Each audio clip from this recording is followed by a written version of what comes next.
Hello မင်္ဂလာပါဆန်စီကတော့ဆုံးလိုက်ပြီပါဒီလိုဒီနေ့ဒီတာခဏနော်ဒီနေ့တင်တာလေးနောက်ဆုံးပိုင်းကိုဆက်ပြီးတော့သွားချနော်အဲ့တော့ရှေ့ပိုင်းလေးနော်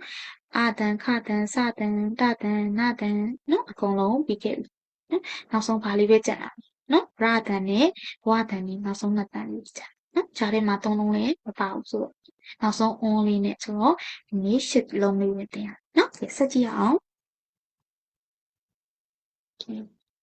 နောက်ဆုံးကရတန်မြန်မာလိုတော့ရေးလို့မရဘူးပေါ့နော်ရတော့အာနဲ့တမတ်တယ်အာနော်ပြီးရင်နောက်ဆုံးတန်ဝတန် W နော်အဲ့တော့ရာ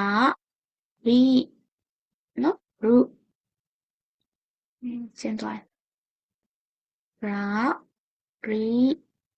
ရူအာယူအာအီရဲအာအိုလို့နော်ဝါကတော့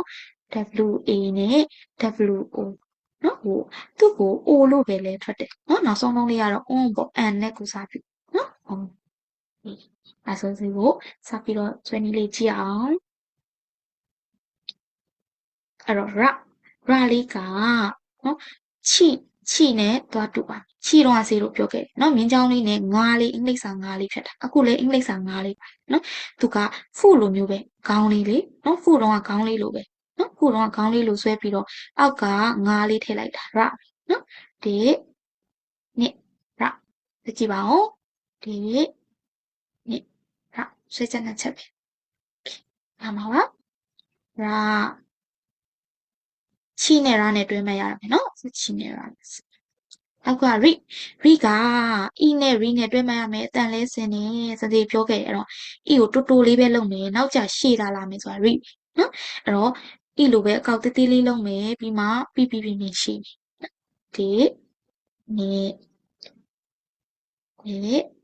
နေရိဒါရိဒါရိဒါရိနှစ်ချက်စီနော်ဆက်ချက်နောက်ဆုံးကနောက်လုံးက root နဲ့ row လေးနဲ့ ray လေးခဏခြံထားပြီး root နဲ့ row လေးကိုတွဲမှတ်ရပါမယ်နော်သူတို့နှစ်ယောက်ကဆင်လို့သူတို့နှလုံးကဆင်အဲ့တော့ဒါလေးဆွဲနည်းလေးကလွယ်တယ်အင်္ဂလိပ်စာ3လေနော်3ကိုခေါင်းပြားလေးနဲ့လည်းဆွဲတယ်လေဟုတ်တယ်မနော်အဲ့ဒီခေါင်းပြားလေးနဲ့ဆွဲတာ3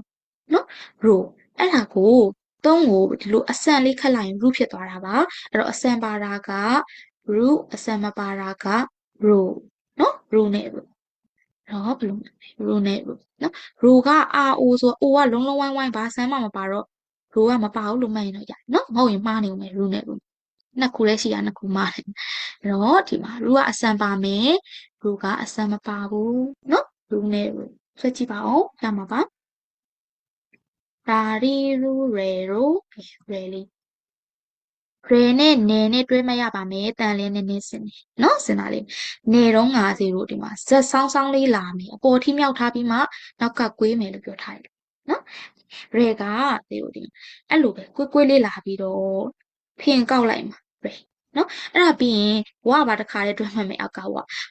ဝါဆိုတဲ့အတိုင်းဝလုံးလုံးလေးလိုမှတ်လိုက်ဖင်ဝိုင်းဝိုင်းလေးနော်အဲ့တော့နေကအစံပါတယ်ရေကဖင်ကောက်လေးဝါဆိုတဲ့အတိုင်းဝိုင်းဝိုင်းလေးဘာမှမပါနော်တွေ့မယ်နော်အဲ့တော့နေရေးတိုင်စီဒါလေးရေးတတ်ပါအဲ့တော့ဇက်နော်ဇက်ဆောင်းဆောင်းလေးအပေါ်ထိအရင်သွားထားပြီးမှ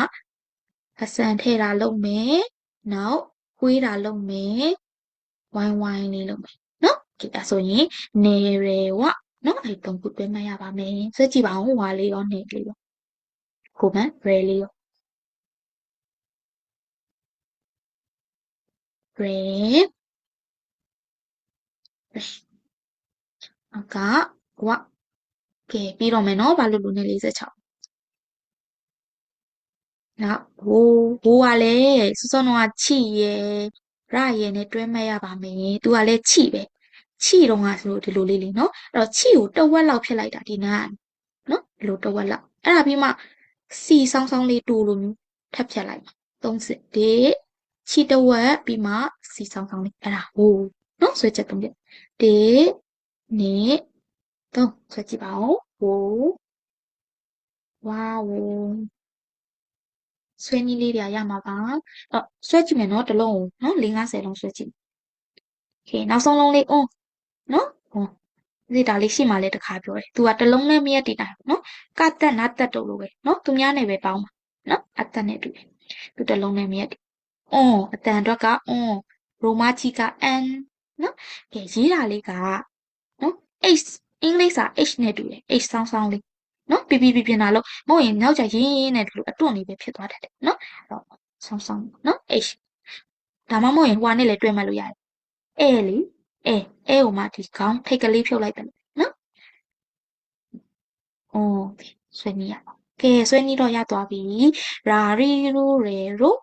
ဝါအိုအွန်နော်စိတ်ရှိမှလေးပြောထားတယ်တူတာလေးတွေတွဲမှတ်မယ်တူတာတွေထပ်ပေါ်လာနော်နေရယ်ရေရယ်ဝါရယ်နော်ချီရယ်ရရယ်ဝိုရယ်တူတာနော်အီနဲ့ရိနော်ရူနဲ့ရူနဲ့ကတွဲလိုက်အဲ့ဆိုဒါလေးလည်းကြက်နိုင်မလား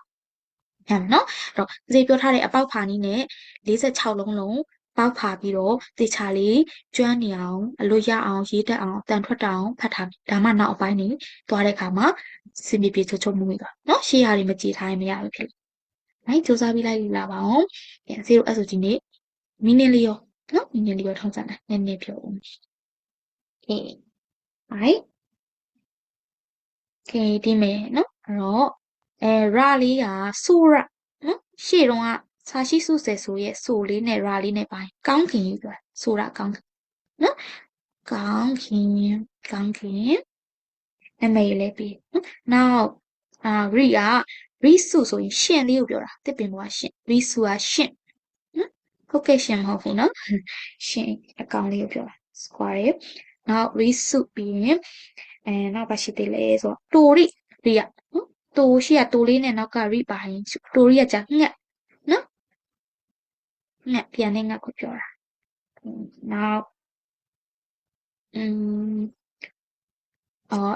ရိုကကြတော့ဤတို့ကအယောင်နော်ရှေ့ကဤလေးနဲ့ပေါင်းကာလာကိုပြောတာနော်အဝါရောင်အနီရောင်အဲ့လိုမျိုးအယောင်ပြောတာနော်အယောင်နောက်ပါရှိသေးလဲ